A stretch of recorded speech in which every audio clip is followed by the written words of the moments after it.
Esqueci lá. Começou, Paula. Sim, já estamos ao vivo. Quero cumprimentar todos e todas, agradecer a presença por estarmos aqui hoje. Essa é a primeira live do núcleo da Baixada Santista da Associação de Juristas pela Democracia. A ABJD é uma instituição nacional, né, criada em 2018, e nós, em seguida da sua formação, da sua constituição, lá no Rio de Janeiro, nós formamos um núcleo na Baixada Santista. Esse núcleo hoje reúne cerca de 100 juristas, entre advogados, procuradores estaduais, municipais, defensores públicos, juízes, estudantes de direito e também profissionais, né, do serviço do judiciário. Essa rede é uma rede que se propõe a denunciar, né, o uso político das instituições, do sistema de justiça. Nós estamos muito atentos, a ABJD tem feito várias intervenções, denúncias, representações ao Conselho Nacional de Justiça, ao Conselho Nacional do Ministério Público, em especial contra a Operação Lava Jato, que é o símbolo maior, né, desse tema que nós queremos discutir hoje aqui, que é o estado de exceção. Para isso, nós convidamos o professor Pedro Serrano, que é professor, doutor, pós-doutor. Eu não vou nem ler o currículo do Pedro, porque ele dispensa apresentações, mas professor de Direito Constitucional da PUC São Paulo, membro da Associação Brasileira de Juristas pela Democracia. E nós temos aqui também o Douglas Martins. Douglas é advogado, também comigo, né, coordena esse núcleo na Baixada Santista.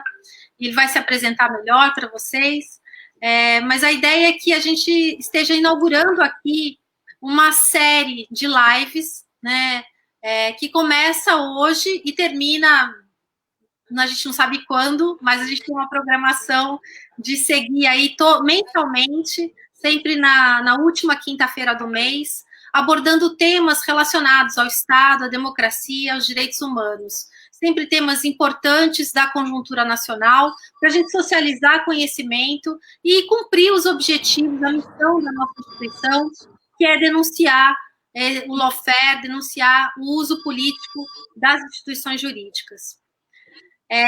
Eu quero apresentar também, nós temos aqui conosco o Emílio. Emílio é representante dos jornalistas livres, jornalista, economista também, e que está nos ajudando. Essa é uma live da BJD, né, mas que está sendo transmitida pelos jornalistas livres, pela página do Fala Baixada, que é uma organização regional, né, que procura debater os assuntos da região metropolitana da Baixada Santista, e também por outras páginas parceiras, né, que estão fazendo a transmissão dessa live. Douglas, passo a palavra para você se apresentar.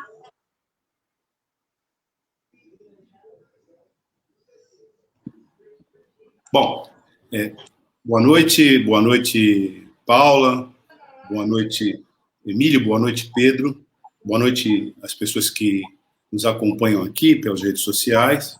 Eu sou Douglas Martins, sou advogado, sou jornalista. E, bom, hoje a gente vai conversar com o Pedro, né, sobre algumas questões fundamentais, né, para entender um pouco o contexto, a conjuntura que a gente está vivendo. Claro que num público da BJD, as perguntas que a gente vai fazer para o Pedro são muito mais próximas a essa realidade, próxima a essa realidade jurídica, a interpretação que ele faz, inclusive, das normas que estão em vigência ou estão deixando, né, de estar em vigência a partir dessa realidade política que a gente vive. Então, sem maiores delongas, né, eu gostaria, Pedro, de abrir essa entrevista aqui com você, esse diálogo com você, né, pedindo para que você nos informe alguns parâmetros básicos que você tem usado para fazer a discussão jurídica. Você tem falado em estado de exceção, que é tema, né, desse nosso diálogo, mas você também tem apresentado a distinção, né, do estado de exceção, medidas de exceção, e você também tem falado de um conceito que circula pouco, né, mas você tem insistido muito em colocar esse conceito em evidência, que é o do autoritarismo líquido. Então, eu gostaria de iniciar perguntando para você sobre a relação entre esses três, vamos dizer assim, esses três parâmetros, e o que isso tem a ver com o momento que nós estamos vivendo hoje no Brasil. Bem, eu agradeço muito o convite da BJD aqui da Baixada, da Paula, de todos aqui para poder estar aqui presente, né? Uma honra para mim estar podendo falar aqui. Esse tema, a pergunta é complexa, ela envolve uma resposta talvez um pouco mais alongada, para ser bem dada, né? Mas, na realidade, nós sempre temos a impressão, quando a gente abre livros de teoria geral do Estado, essas coisas assim, como se o Estado, e mesmo de história às vezes, como se o Estado típico do capitalismo e do liberalismo fosse o Estado democrático de direito. Esse seria o Estado da modernidade. Não é verdade. Desde Hobbes a gente sabe que isso não é verdade, por exemplo. O liberalismo e a modernidade, o capitalismo, implicou na produção de pelo menos dois grandes modelos de Estado. O modelo de Estado democrático de direito e o que a gente chama hoje de Estado de exceção. Que é eu digo em Hobbes que é em Hobbes mesmo, né? Quer dizer, que era um pensador liberal, mas que acreditava que o homem era inimigo do homem na situação de selvageria, vamos dizer assim, e que a função do soberano era proteger o homem do outro homem. Ou seja, uma teoria do inimigo. A função do soberano é proteger as pessoas de seus inimigos, né? E com isso, o soberano seria anterior ao contrato social. O que quer dizer, ele não precisa observar o contrato social. O relevante é o soberano garantir a segurança e a paz da sociedade. Isso é que é o extremamente relevante. Isso a gente tem até hoje, quando o Bolsonaro fala, etc. E existiu outra construção muito relevante, que para mim é típica da modernidade, que é a construção dos direitos. Aquilo que Locke falava como contrato social anterior ao Estado, ou seja, a função do soberano é ser um garantidor do contrato social, é ser um garantidor dos direitos naturais. Tanto que há uma definição de tirania na modernidade que se iniciam com duas vertentes, uma vertente protestante, marcadamente os huguenotes franceses, na época da Guerra Religiosa, e outra vertente no plano do direito internacional, a chamada Escola Ibérica da Paz, que pouca gente conhece no Brasil, mas lá em Portugal, na Escola de Coimbra, Escola de Évora, foram pensadores muito ativos que faziam crítica à colonização e ao início do processo de colonização. Faziam crítica a partir dos direitos naturais. Eram contra a escravidão, eram contra o genocídio dos índios, né? Eram contra essa ideia de que precisaria se levar a cristandade aos índios. Eles falavam, não, é direito deles optarem pela crença que eles quiserem. Críticas, inclusive, que a gente pode pegar como muito modernas, mas já eram feitas naquela época. E nós temos ali, nessas duas vertentes, uma fundamentação semelhante, que é a ideia de que o tirano, o governante tirano, é aquele que não observa os direitos naturais, que eram tidos na época como naturais e entendido natural como uma fonte transcendente, uma fonte teocêntrica. Deus nos dá dignidade e, ao nos dar dignidade, ele nos traz direitos que devem ser reconhecidos por conta dessa nossa natureza humana. Natureza humana entendida dessa forma transcendente. E isso é muito relevante.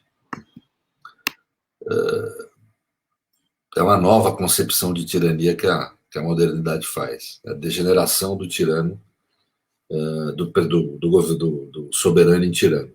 Então, nós tivemos essas duas linhas de pensamento. Uma linha que submete o poder político aos direitos e outra linha que coloca o poder político acima dos direitos. E isso existe até hoje, gente. Quando a gente fala uma ditadura, é um regime de Estado onde o poder político é superior aos direitos, decide quando a Constituição vai ser aplicada ou não. Então, até hoje, esses modelos existem. Com as revoluções liberais ou burguesas, surge, de um lado, os estados liberais, né, democráticos, de direito no seu início ainda, não propriamente democráticos, mais de direito do que democráticos no seu começo, mas de qualquer forma se inicia esse processo. E em 1848, com a Revolução dos Povos, Louis Bonaparte é eleito, dali a 2 anos, eu gosto de falar do segundo estado de sítio decretado por Louis Bonaparte como o primeiro estado de exceção que nós tivemos pós-revoluções, né? Então, grosso modo é isso, quer dizer, a palavra estado de exceção não existia na época, existem textos da época que descrevem esse fenômeno, né? Muito, muito interessante os textos de Marx e de Tocqueville. São uma série de artigos de jornal que eles produzem e que são trazidos em livros. O de Tocqueville, o nome em francês é Souvenirs. Ele foi publicado aqui no Brasil, acho que como Memórias de 1848. O livro de Marx, o 18 de Brumário, que é onde ele descreve o mesmo fenômeno. É muito interessante ler os dois em comum, para ver as opiniões diversas sobre o bonapartismo, que é essa primeira forma de ditadura, de estado de exceção que nós tivemos, né? Mas o nome estado de exceção só vai vir com a Constituição de Weimar, de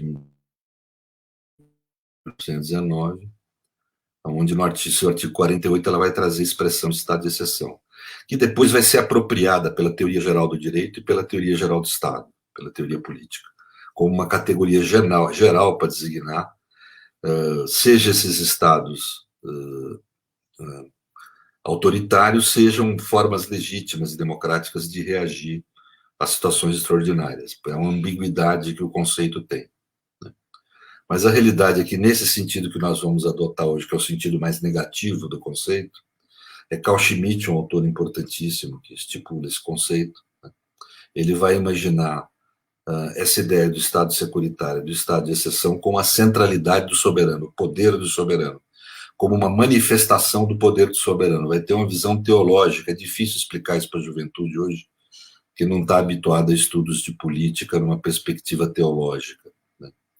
Mas existiu com muita intensidade no século, praticamente por toda a modernidade, como uma resistência à própria modernidade, né? Carl Schmitt era um conservador católico. O catolicismo ultraconservador sempre foi um catolicismo anticapitalismo, antimodernidade, né? E as pessoas acham que anticapitalismo é só coisa de esquerda, não é verdade, né? Não é essa a tradição. E Schmitt vai imaginar o estado de exceção como semelhante ao milagre. Do mesmo jeito que Deus, ao fazer um milagre, rompe com a normatividade da natureza, né? Em vez do peixe se reproduzir pelos seus mecanismos naturais e lentamente ele dá um estalo de dedos e surge peixe para todo mundo, né? Do mesmo jeito que acontece esse tipo, ou seja, Deus demonstra o seu poder soberano através do milagre. Não é respeitando as normas da natureza que Deus demonstra o seu poder soberano. Ele demonstra o seu poder soberano quando ele suspende essas normas da natureza e cria o milagre. Ele quer dizer mais ou menos a mesma coisa. A soberania de Estado vai se manifestar de forma plena, não é quando o Estado obedece à Constituição, cumpre a Constituição, cumpre as normas, ou perante um Estado de direito. O poder soberano de Estado vai verdadeiramente manifestar a sua soberania quando ele suspende o direito para fazer valer a vontade bruta do soberano. Ele tem 2 escritos que eu acho essenciais para entender isso, Ditadura e Teologia Política. Num primeiro, ele defende uma ideia de ditadura comissária, ou seja, uma ditadura, um autoritarismo mais light. No segundo, ele já vai mesmo para a ditadura soberana e vai para um modelo totalitário mesmo de Estado. Ele vai dar a base do que é a teoria de Estado nazista. É Schmitt quem vai construir. E a ideia de Estado de exceção, eu diria que no século XX, eu vou ter que ser meio rápido aqui, Paulo, para não acabar com o tempo de vocês, ele instrumentalmente se manifesta por governos de exceção, ou seja, por bonapartismo, nazifascismo e ditaduras. A própria democracia é utilizada para acender esse modelo totalitário do nazifascismo, e isso gera, vamos dizer, um grave problema na democracia universal recém-nascida, tinha acabado de nascer, e já gera um problema dentro dela, que é a possível degeneração que pode acontecer na democracia dela se tornar uma ditadura da maioria. E para isso surgem as constituições do pós-guerra, reformula o próprio conceito de democracia. A democracia passa a ser interpretada como soberania popular, sim, como sempre foi, mas também como preservação de direitos. Os direitos seriam os freios antimajoritários para que a democracia não deteriore em ditadura da maioria.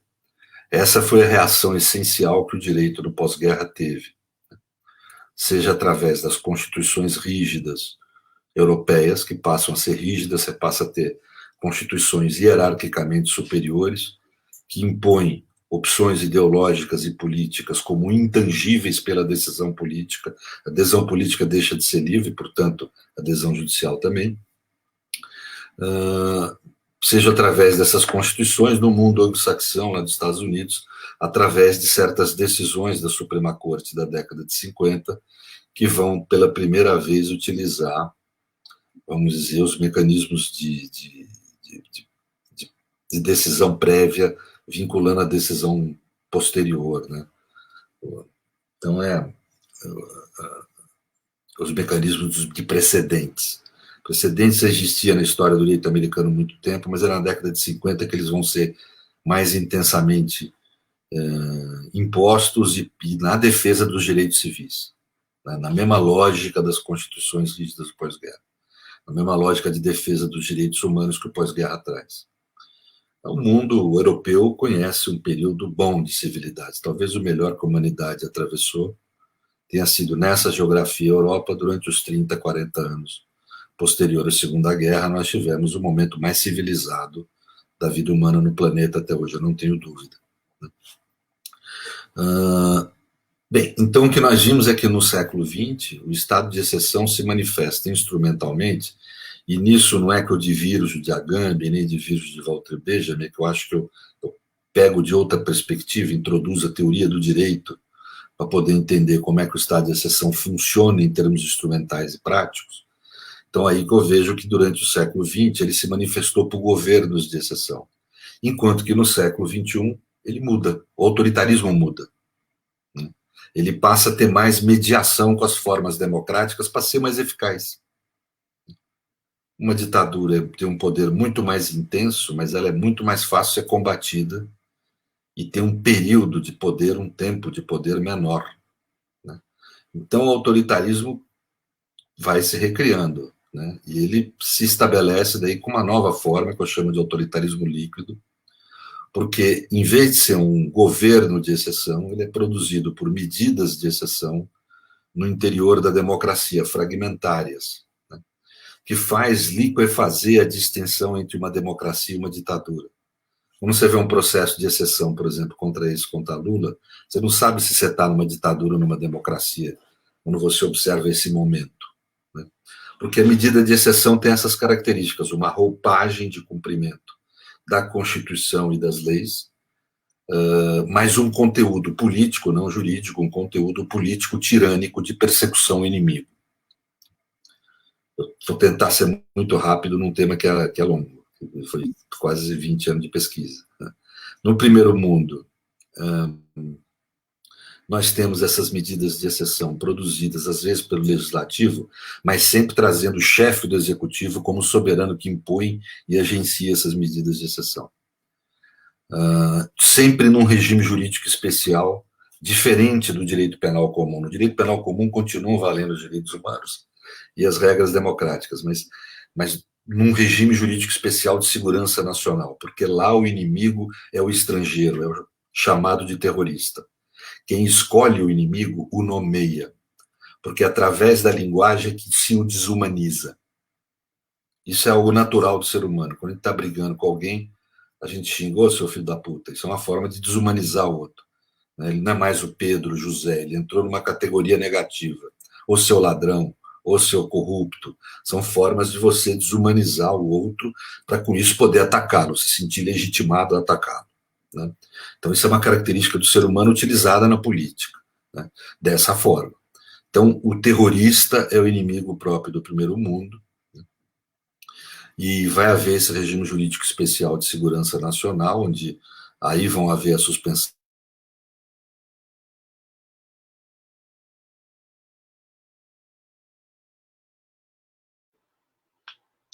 O Pedro estava no meio da aula, né? E eu acho que ele caiu, mas... Já está voltando aqui. Caiu aqui, que às vezes acontece. Né?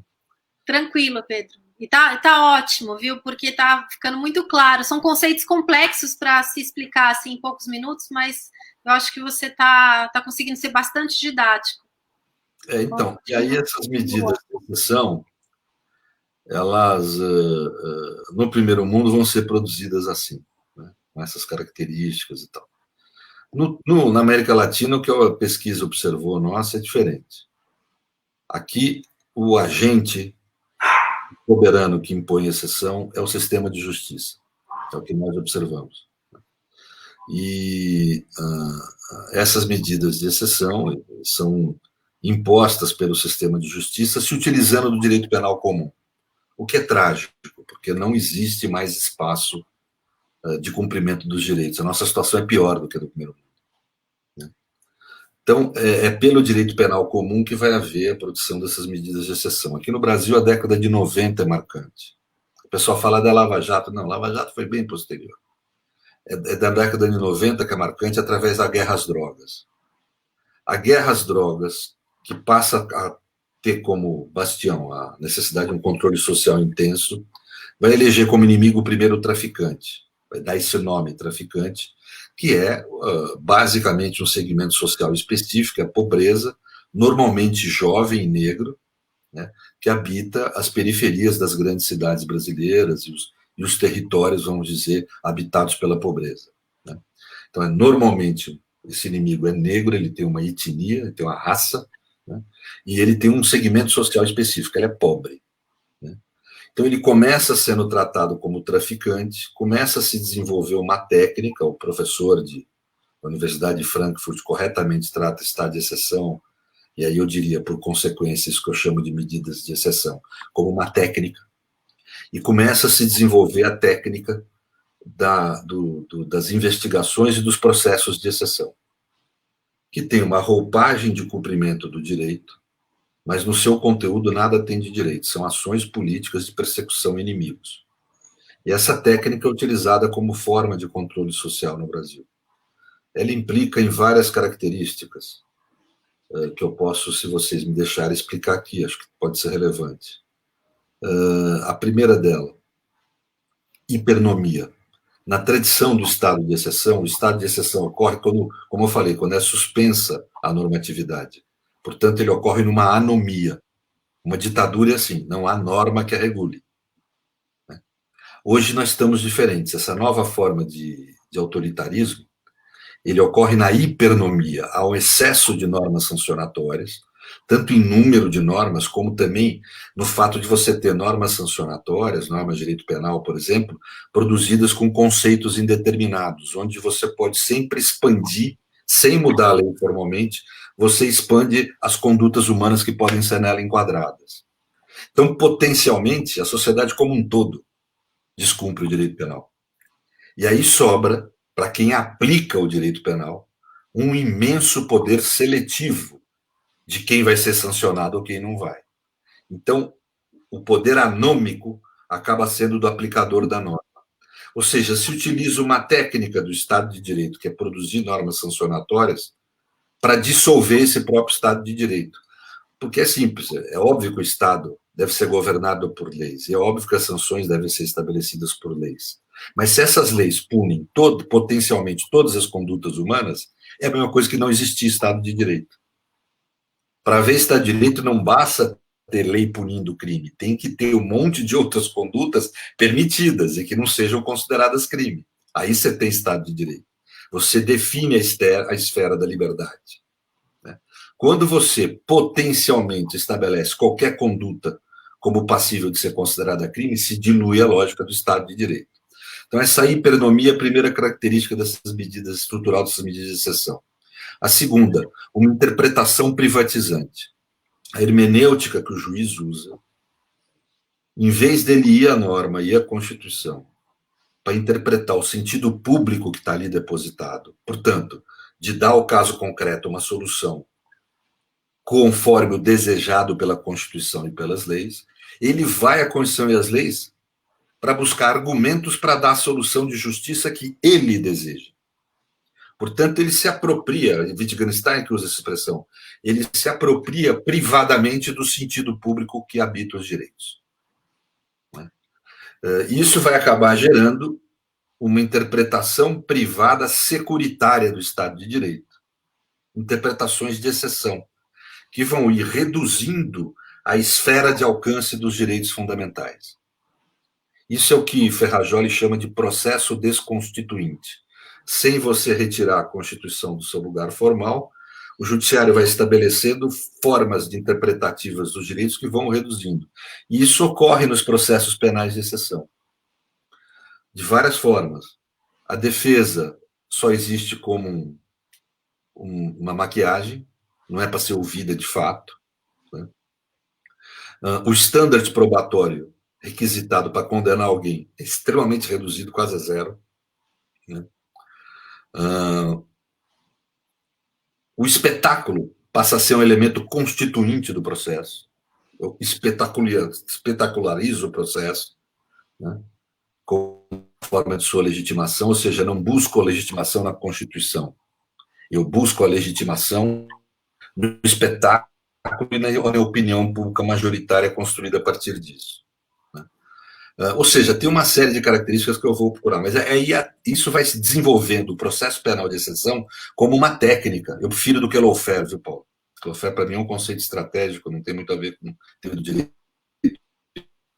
e teoria do... Então, o processo de exceção vai se desenvolvendo como uma técnica. E ele, primeiro, é aplicado contra essa juventude negra, pobre, que ocupa as periferias das grandes cidades. E ele vai migrar para a política aqui no Brasil com o caso do mensalão. Ainda de uma forma mais light, vamos dizer assim, os processos de exceção, mas que são processos de exceção. Eu estudei o caso do Genuíno e o caso do Zé Dirceu. Eu não tenho tempo aqui de fazer a demonstração, mas posso afirmar que são processos penais de exceção com essas características que eu falei, mais algumas. O passo seguinte é a Lava Jato. A Lava Jato é um passo importante, porque, primeiro, ela vai acirrar o processo desconstituinte. Ela vai intensificar as medidas de exceção.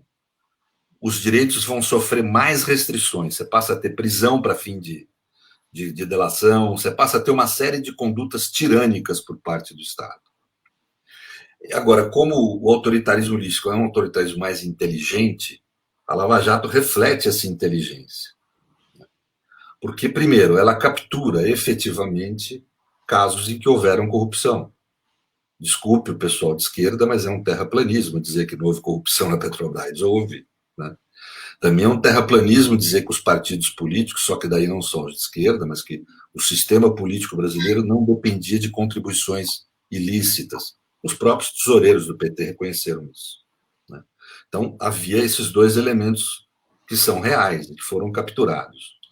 Só que eles criam, o mecanismo utilizado, eles criam um signo de marketing, Lava Jato, que não tem no direito, você não encontra em lugar nenhum, e colocam sob esse guarda-chuva de sentido uma série de inquéritos e processos, onde realmente alguns são objetivo de busca de corrupção. Isso tem levado alguns autores a se equivocar, mais modernos, que começam a querer dar uma... O Brasil sempre tem isso, né? O jeito de querer dar uma de isentão. Então ele fala, não, teve coisas boas na Lava Jato que capturou medidas de corrupção, né? Coisas de corrupção. E teve outros equívocos, abusos, né? Como se fossem meros abusos. Eu tenho uma leitura diferente, eu reconheço o fato. Houveram inquéritos e processos que pegaram um caso de corrupção. Só que, para mim, a função deles foi servir de legitimação de fonte de legitimidade para praticar os processos de exceção que são verdadeiras fraudes, por exemplo, contra Lula, contra Vacari e outros, né? Ou seja, processos de exceção que têm uma aparência de cumprimento do direito, mas no seu conteúdo são meras ações políticas tirânicas de combate ao inimigo.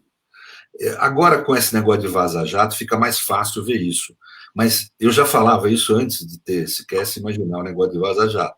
Porque não é necessário. A simples leitura, por exemplo, do caso do apartamento de Lula, já dá material mais do que farto para poder afirmar que aquilo ali é uma fraude. A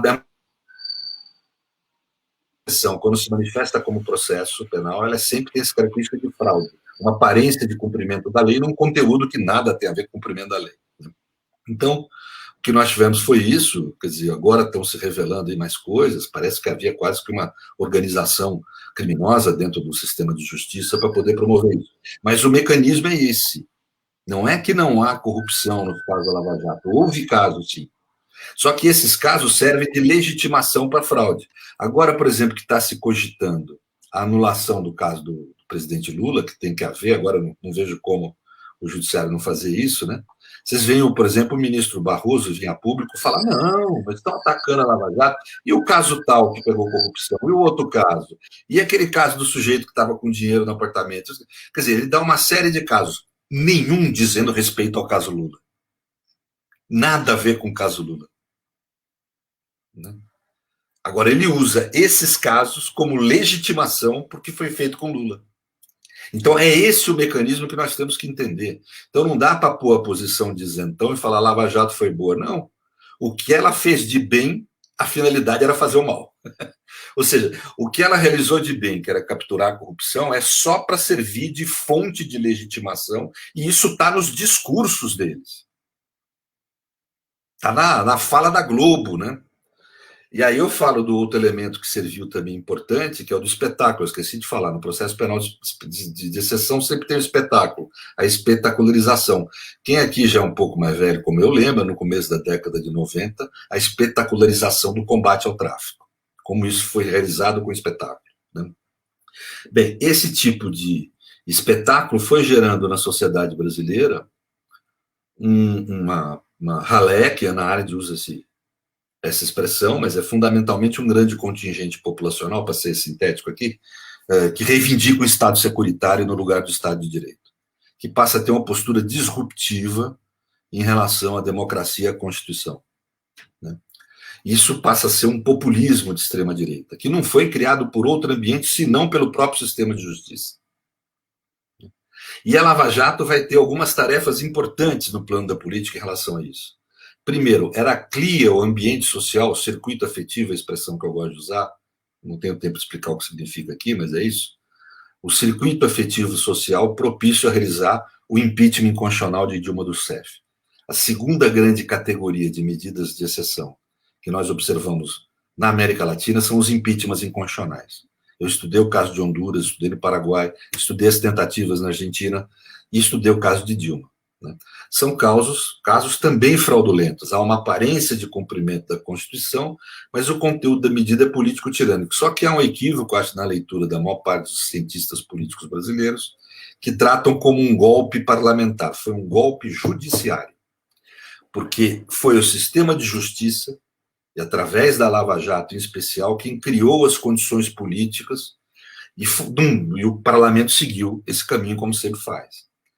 O papel da justiça de ser o garantidor dos direitos antimajoritários acabou, essa ação política no interior da justiça transformou ela num agente político majoritário, criando maiorias e dando consistência a esse populismo de extrema-direita que já vinha se formando desde a guerra às drogas. Por isso que não há distinção entre a luta da juventude negra das periferias e Lula. E a persecução ao PT, é tudo o mesmo mecanismo, conectado historicamente e com a mesma função. Então, a Lava Jato cumpre esse importante papel inicial de criar as condições políticas para o impeachment de Dilma. O segundo grande papel dela, impedir que Lula fosse candidato em 2018, por um processo absolutamente fraudulento. Aí foi grave. O sistema de justiça interferiu diretamente na democracia brasileira, com consciência e finalidade política. O processo penal só serviu de uma mera roupagem, uma mera maquiagem, para realizar o conteúdo material do processo. Quando você lê o processo, você vê que de direito aquilo não tem nada. Lula é acusado de uma conduta, condenado por outra. O juiz vai no embargo de declaração da sentença e reconhece que não houve prova que Lula tinha nenhuma relação com a Petrobras e condena ele como uma corrupção por praticar atos imaginários futuros. Uma conduta que ele não foi acusado. Ele não teve como se defender. Mas eu estou dando aqui, se eu fosse dar exemplos do processo, eu não paro mais. Mas o que eu quero dizer é isso, quer dizer. E gozado que tem gente que falou para mim, pô, mas você constitui essa teoria só por causa do Lula, né? Tem um grande amigo meu que escreveu um artigo nesse sentido. Eu falo, não. Eu comecei a escrever sobre isso em 2005. O PT não ouvia a gente, né? Era o problema ao contrário, né? A gente alertava que o PT estava produzindo legislação de exceção, que ele estava produzindo a cama de pregos na qual ele ia deitar. Isso tem textos meus falando isso. E ele produziu. Todos os líderes petistas condenados nesse processo da Lava Jato foram condenados todos por leis produzidas exclusivamente no período do PT. Lei que ampliou a pena de corrupção, lei de organização criminosa, lei de delação, é tudo produção do PT. Não faltou alerta nesse sentido também. A lei antiterrorismo, não faltou alerta. Então, na realidade, essa estrutura de exceção vem desde os governos anteriores ao PT e se consolidou muito nos governos do PT. O PT não interrompeu esse processo. A realidade é que, por exemplo, Dilma, eu falo aqui claramente, eu falo na frente dela, foi uma presidente punitivista, uma presidente que acreditava na ideia de segurança pública como combate. Demitiu um rapaz da Secretaria de Drogas porque ele falou na possibilidade de legalizar maconha. Né? Demitiu o rapaz. Ou seja, nós temos que lembrar o que aconteceu. E a maioria dessas leis foram produzidas no período Dilma. Então, tem muito de erro da esquerda nisso que aconteceu. Mas, de qualquer forma, esse ambiente legislativo criou as condições para que a Lava Jato pudesse surgir. E pior, né, foi nos governos do PT também que surgiram as operações. Essa autonomia da Polícia Federal e essa coisa de fazer operações com nome de marketing. Ou seja, por incrível que pareça, estou falando, mas assim é histórico, não tem como negar. A esquerda democrática criou as leis, criou a estrutura punitiva, criou o método e depois foi vítima disso tudo. Isso é um erro histórico que é importante falar claramente para que a juventude que algum dia volte ao poder progressista não repita esse mesmo erro. Isso que é importante falar deles. Né? Mas, de qualquer forma, a Lava Jato tem esse importante papel. E é interessante você falar isso para a gente, porque tanto eu quanto o Douglas trabalhamos, né, na presidência da República, nos governos do Lula, e depois eu continuei no da Dilma. Eu não quero ofender ninguém, não é nada pessoal. É. Não. E assim, eu aceito muito bem essa crítica. É que assim, o governo ele não é uma coisa homogênea, né? Existiram vários debates internos dentro do governo sobre isso que você está falando. Assim, a gente percebia e muitas vezes fomos vencidos, né? Pelo debate majoritário, pela pressão do marketing, né? Político. De tomar medidas que eram populares, né, e que não tinham, como você bem está fundamento, né? Pode falar. A reforma do judiciário, né, tem vários aspectos aí, e eu estou aqui me segurando porque o Pedro já deu um panorama não só conceitual, como da dinâmica do processo. E eu estou aqui me segurando porque acho que tem uma questão fundamental para a gente analisar o desenlace, a perspectiva de um desenlace desse processo. Mas antes vamos deixar o Pedro concluir, para a gente perguntar aqui, Pedro. Nós estamos aqui, você está falando muitas coisas e a gente está aqui. Então, esse período da Lava Jato foi importante para essas funções, e ela teve mais uma. Aquele movimento que vinha se constituindo desde a década de 90, de populista, de extrema-direita, que reivindica o Estado securitário, a Lava Jato consegue transportar para a política, dando nome a esse movimento e criando um sentido político de disputa, né, que é o bolsonarismo. O bolsonarismo é o criado pela Lava Jato. Ela captura um líder político marginal na política brasileira até então. Marginal, estou falando nada pessoal, mas que estava à margem da política, não era um líder central, um líder que tivesse nenhum papel relevante, era um líder irrelevante, vamos dizer assim, e transforma ele num grande líder desse movimento direitista, que é absolutamente fundamental isso para poder ir tomar conta do Estado, para poder, né? E eles acabam constituindo um novo bloco de poder, no sentido do Polanyi, do Marx mesmo. Eu não sou marxista, mas é de pensamento marxiano. Então, esse bloco de poder é um novo bloco de poder no país, né? E ele é composto por frações, como qualquer bloco de poder da elite.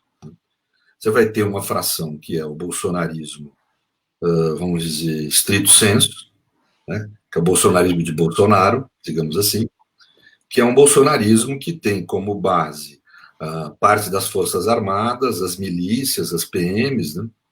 O gabinete do ódio, ou seja, um bolsonarismo montado em cima do que a gente pode chamar de necropolítica, ou seja, da ação violenta e da morte usada como forma de controle social, a morte espetacularizada, aquilo que a gente vê à tarde no programa do Datena, né? Ou seja, não é a morte discreta, né? É a morte trazida como uma forma pública para controlar os vivos, né? E a necropolítica sempre foi um braço desse populismo de extrema-direita que surgiu desde a década de 90. Lembre-se, os processos de inquéritos de exceção vão aumentar brutalmente o aprisionamento. Saímos do final da década de 80 para um número de prisioneiros razoável para hoje estarmos num terceiro país do mundo que mais apresenta, e saímos de um número de homicídios razoável no mundo, um número civilizado, era considerado na época, do fim da década de 80 para ser hoje o país que mais, em número absoluto, mais mata no mundo, a polícia que mais mata e morre no mundo. Então, esses braços é o quê? É o aprisionamento em massa de um lado e a necropolítica de outro. Um gerando o outro, um alimentando o outro, né? E é o que nós vamos ver nesse bloco de poder. Essa primeira fração representa a necropolítica. A segunda fração, que é composta por Moro, por Witzel, que são os juízes que saíram do sistema de justiça para ir diretamente à política, por parte do sistema de justiça pela Globo, representa o processo penal de exceção. Esses mecanismos mais sutis, mas tão perversos quanto o da morte. Então, hoje o que nós temos é uma crise política, infelizmente a oposição não tem nada a ver com isso, está apática. O que nós temos é uma crise política clássica, como Marx falava, como Polanyi falava, que é o conflito entre frações do bloco de poder, conflito entre si na disputa de hegemonia. Então nós temos esses dois grandes segmentos disputando a hegemonia desse bloco de poder, e é essa a situação atual. Já passou a época da Lava Jato. A Lava Jato, como fenômeno político, é fenômeno passado já. Hoje nós estamos na crise, onde há disputa. A esquerda gosta de chamar de lavajatismo, eu gosto de chamar de bolsonarismo jurídico, para colocar claro a relação deles com o bolsonarismo. E a gente não cair no equívoco de achar que eles são melhores do que Bolsonaro. Eles só são fascistas de punho de renda, tão fascistas quanto. Então, essa crise é que nós temos duas frações do bloco numa disputa imensa, destruindo instituições por conta dessa disputa, e infelizmente nós da oposição assistindo. Eu agradeço muito, viu, gente? Desculpa ter demorado, mas é que a pergunta ensejava uma explicação longa. Não, tá ótimo, e a resposta, na verdade, deu conta, né? Pela manifestação, inclusive, que a gente vê aqui, de quem está nos acompanhando. Mas, assim, a tua exposição, Pedro, ela nos traz uma certa, primeiro, a consciência e a angústia própria da consciência, né? Então, eu queria colocar para você o seguinte: você ilustrou muito bem esses novos golpes, aonde, né, e você frisou na sua resposta, o centro de gravidade é jurídico, né? É nesse sistema judiciário E acho que o maior exemplo que a gente tem para isso, né, é o impeachment do Zelaya, em Honduras, que teve 48 horas para responder o processo, e o processo todo foi... Ele é um clássico. Né? Pelo Paraguai, foi 48 horas. Isso, exatamente. Então, e, na verdade, em 48 horas, a jurisdição constitucional entendeu que foi dado, né, amparo... Você está confundindo. Esse é o do Paraguai.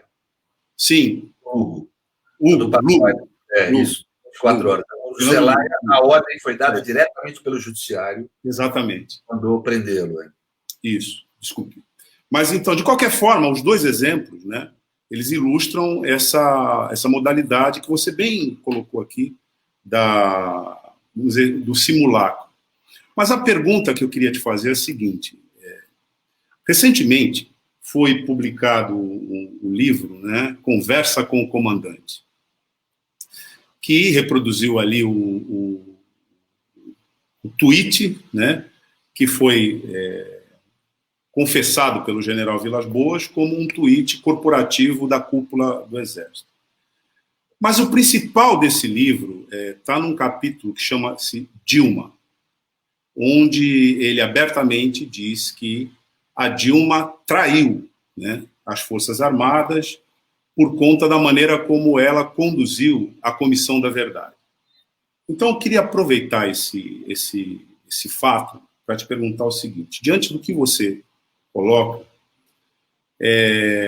na Comissão da Verdade, nas outras experiências que a gente tem de justiça de transição, há um avanço claramente muito mais longe do que nós alcançamos aqui no Brasil, né? Inclusive responsabilizando, levando até as últimas consequências alguns elementos da justiça de transição. Bom, nós estamos vivendo um momento de apologia, né? Tivemos o caso aí, né, do Daniel Silveira, recentemente, apologia, né, à ditadura militar e uma exigência, né, de que isso não seja mais considerado. Aliás, nós estamos vivendo a militarização do governo, né? Então eu te pergunto, essa é uma falha estrutural que nós tivemos no nosso processo de transição para superá-lo, para impedir, por exemplo, que a gente fosse vitimado por esse processo que você coloca do autoritarismo líquido? As transições do Brasil, elas sempre se deram de forma gerenciada pela elite, né? Pega libertação da escravidão, você pega todos esses ciclos de grandes transições, eles nunca se deram de forma disruptiva. Isso é uma característica do Brasil muito ruim da nossa história. Precisa algum dia mudar isso. Nós não temos, parece que, conseguido realizar assim, movimentos disruptivos, mesmo que todo o povo, todos os grandes países do mundo tiveram na sua história e que foram fundamentais, né? É um elemento de barbárie, vamos dizer, porque quando você faz uma revolução, é barbárie. Eu sou contra a violência, como regra geral. Agora, às vezes, só você tem que fazer porque não tem outro caminho. Mas é só nessa hipótese, porque a revolução é sempre uma barbárie. A molecada fala de revolução sem ter noção, né? Eu tenho um amigo que participou da luta armada que ele fala, só fala bem de guerra que nunca sentiu cheiro de pólvora. Então é uma barbárie, é um ódio, erros, assim, sabe? Coisas assim, extremamente negativas. Agora, nós nunca tivemos esses movimentos disruptivos. Sempre foi gerenciado as transições pela nossa elite. Essa foi mais uma, né? E aí gera esse problema, né, de que você tem coisas, assim, um sistema de governo cruel, extremamente inadequado ao mundo civilizado, que é a ditadura militar, agora voltando com uma certa outra aparência, como se fosse, vamos dizer, algo positivo, etc. Eu acho que a história nunca se repete exatamente como ela foi. Então, hoje, a penetração que nós temos dos militares no governo não vai ser a mesma coisa que a ditadura. E nem eles vão ter o apoio social que eles tiveram, é uma aposta que eu faço, né? Nós temos que aproveitar o rescaldo que nenhum projeto de governo, de poder, dura para sempre. Maquiavel já falava isso com sabedoria há séculos atrás, né? Nenhum projeto de poder dura para sempre. Nós temos que aproveitar o fim desse projeto de poder, quando ele estiver derrocando, para agir com a firmeza que nós não agimos no passado. Essa memória a gente tem que ter para daqui a uns anos. né? Vamos ter que agir com firmeza. Eu acho que não dá para passar incólume essa situação da pandemia, essa morte de milhares de pessoas, o sujeito propondo um amuleto para a população para protegê-lo da doença, que cloroquina é um amuleto, não é um remédio, né, em relação ao Covid. Então, ou seja, esse tipo de comportamento que vai muito além da irresponsabilidade, que é um comportamento genocida, nós vamos ter que apurar algum dia, talvez por uma justiça de transição, né, e responsabilizar todos os envolvidos, todos que participaram. Mas isso não é papo agora, eu acho. De qualquer forma, eu acho que, sim, nós tivemos essa transição negociada, gerou aspectos extremamente negativos, né? Outro aspecto que é negativo, a democracia, ela não se compõe só de disputas, ela é essencial à disputa, né? O Bolsonaro costuma falar, a esquerda divide a sociedade. Não, quem divide a sociedade é a democracia, porque a democracia é um sistema que parte do pressuposto que a sociedade é dividida em interesses conflitantes, e que você precisa de métodos pacíficos para compor esses interesses. Só que a democracia não é só disputa. A natureza da disputa é diferente, né? Não é disputa como inimigo, não há relação antagônica. Há uma relação mais próxima da que havia nos Jogos Olímpicos, uma relação agônica, ou seja, uma relação onde o outro é meu adversário. Ele sempre vai ser meu adversário, eu nunca vou me compor com ele. Não existe aquela ideia daqueles dialógicos aí do Habermas, o diálogo racional vai compor valores. Não existe diálogo racional em política. Política é afeto, é disputa, é conflito, né?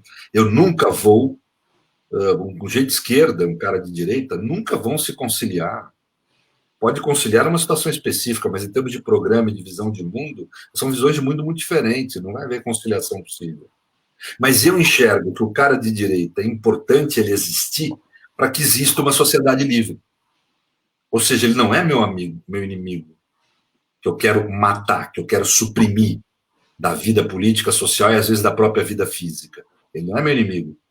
Ele é meu adversário, que eu reconheço que é essencial ele existir para existir uma sociedade livre.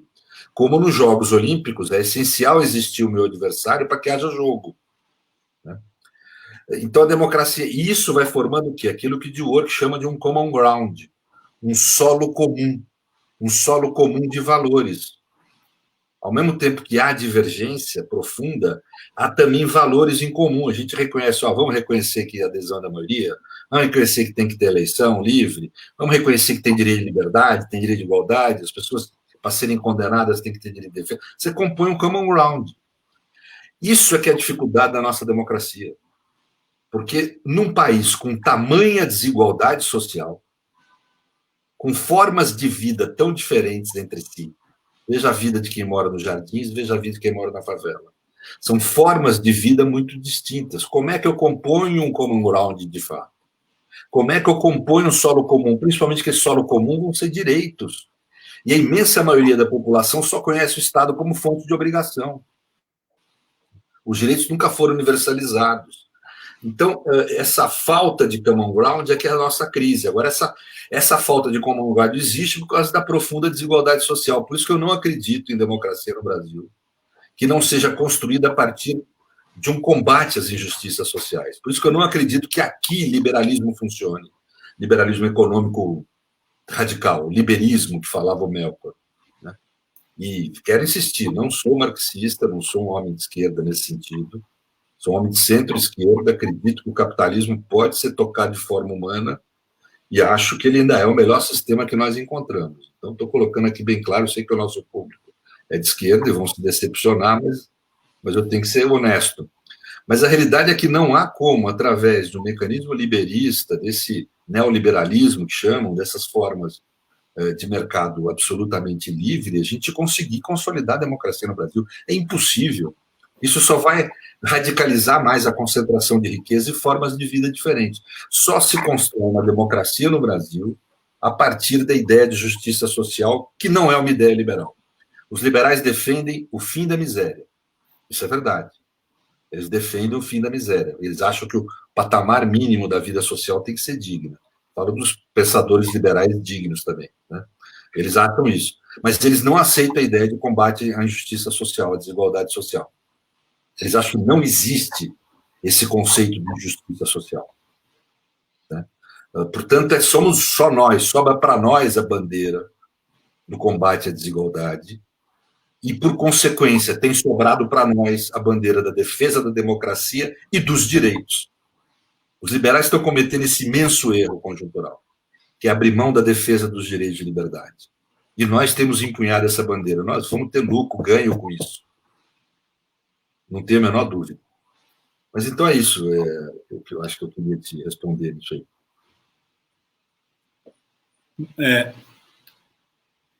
Pedro, você trabalha num projeto, né, de lei, né, de defesa do Estado democrático de direito.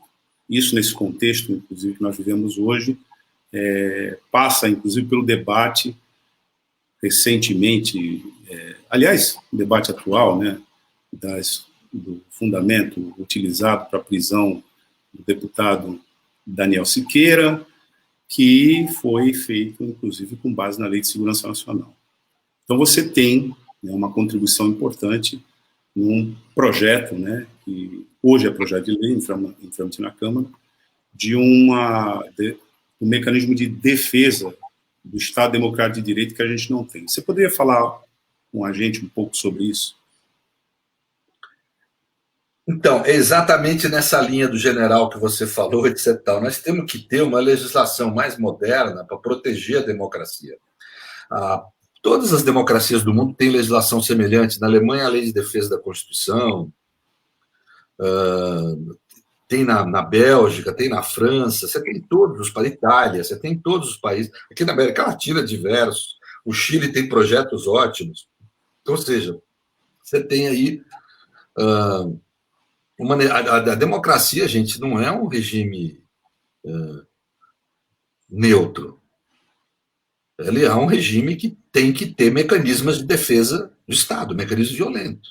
Qualquer Estado se apoia na violência institucional, na violência legítima.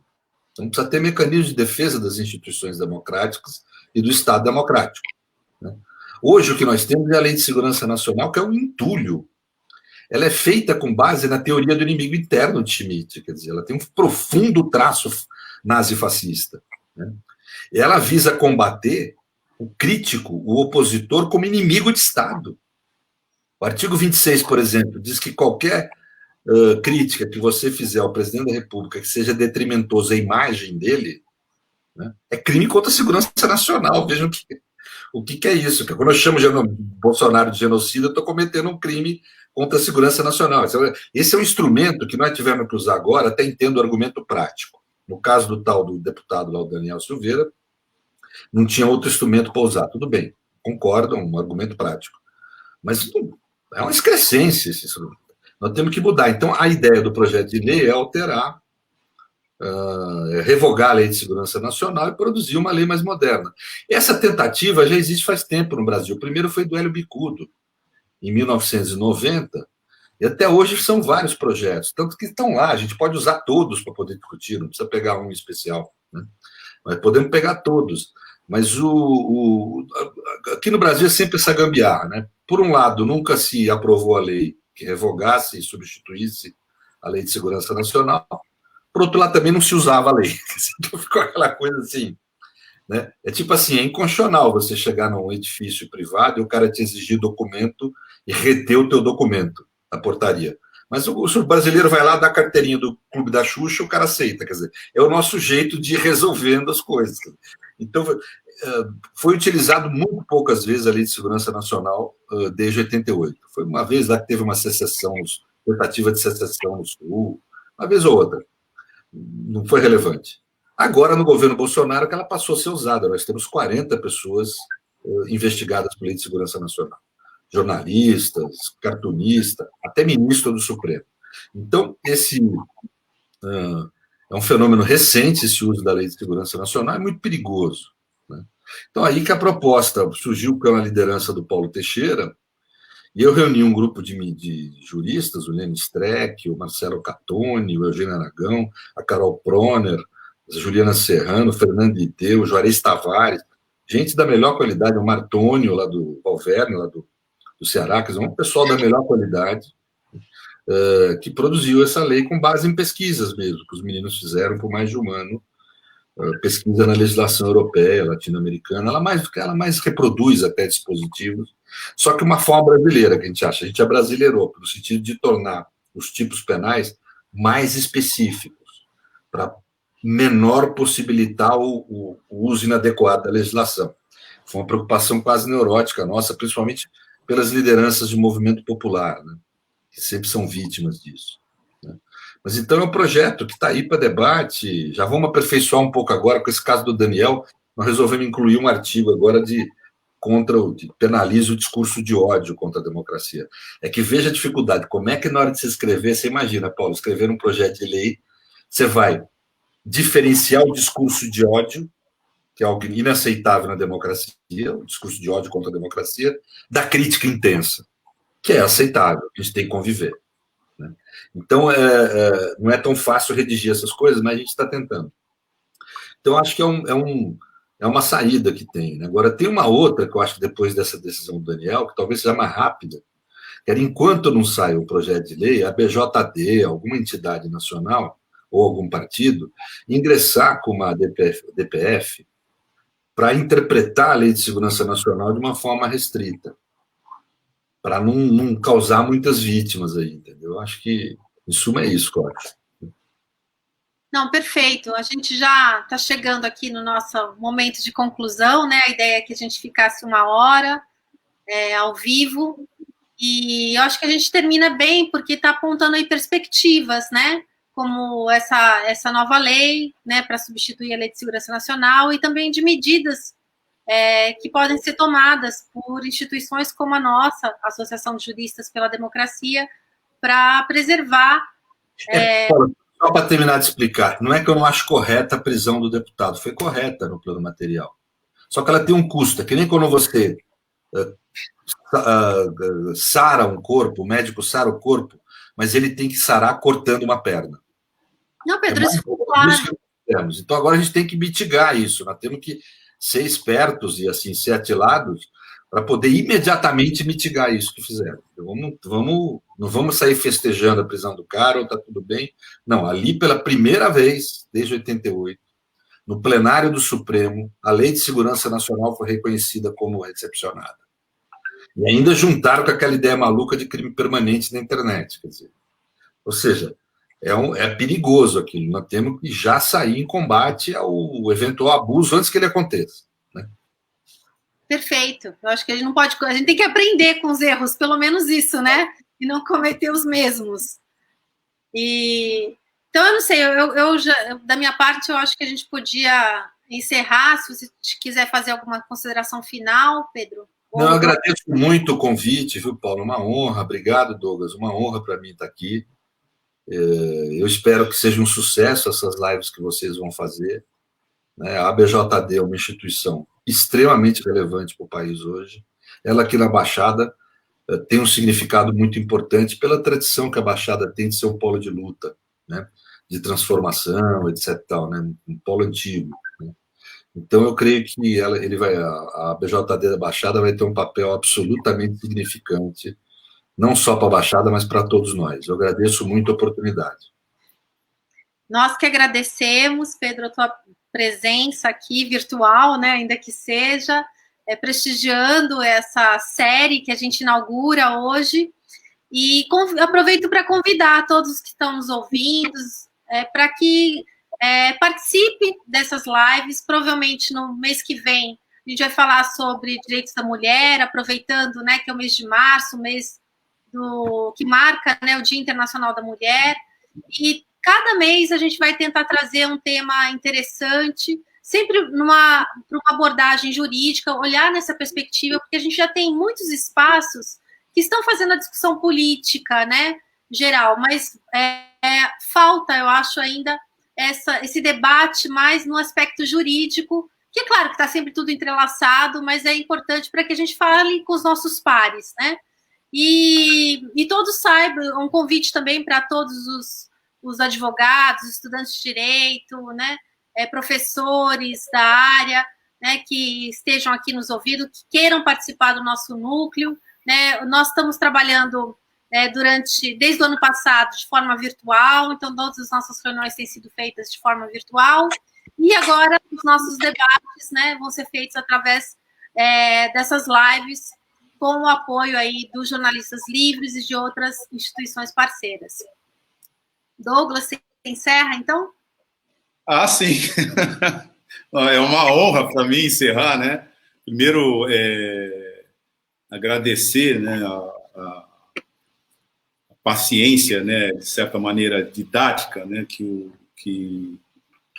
foi apresentada aqui, alguns temas muito complexos mesmo. O próprio Pedro disse, você fez uma pergunta que eu vou precisar de um tempo aqui para responder, e respondeu bem, e pela reação que a gente está vendo aqui, Paulinha, são muitos os retornos positivos. Então a gente também agradece a quem acompanhou pelas redes sociais, e para demonstrar, acho que é autoexplicativa a importância de uma iniciativa como essa. E agradece também ao Pedro, né, por compartilhar com a gente aqui na BJD, na Baixada Santista, essas informações, como ele mesmo disse, né, são 20 anos de pesquisa para alguns conceitos, né, estarem sendo colocados aqui com essa segurança, e absolutamente essencial para a gente pensar a realidade que a gente está vivendo hoje, de maneira crítica. Obrigado a todos. A gente está encerrando aqui a nossa live, né? E, como a Paula falou, mês que vem a gente continua o ciclo. Tchau, um abraço, obrigado.